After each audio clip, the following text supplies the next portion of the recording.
кім менен курс боюнча сурап жатыр, соған байланысты видео ушул көрсөтүп өтейин. Бул менде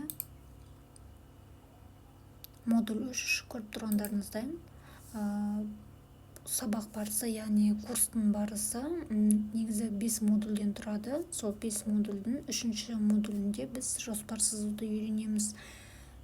Шагын чолуу. Жалпы мына жакта кай кезде кандай кнопканы басуу керек, сонун баардыгы көрсөтүлгөн.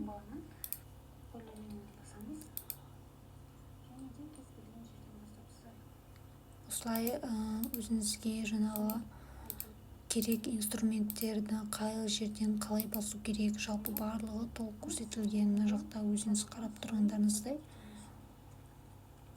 Жалпы мен калай өзүмдүн проекттеримди сызып жүрмүн, дәл сол багытта, дәл сол жанагы по очереди дейді ғой, сол боюнча сызасыздар.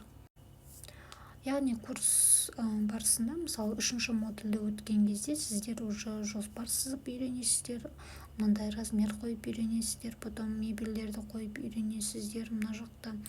Одан кийин мисалы терезе калай болуу керек, калай блок жасоо керек, сонун мисалы мына эсиктердин баардыгын калай коюу керек, жалпы баардыгын осы сызбада не көрсөтүлгөн, мисалда айтып турмун.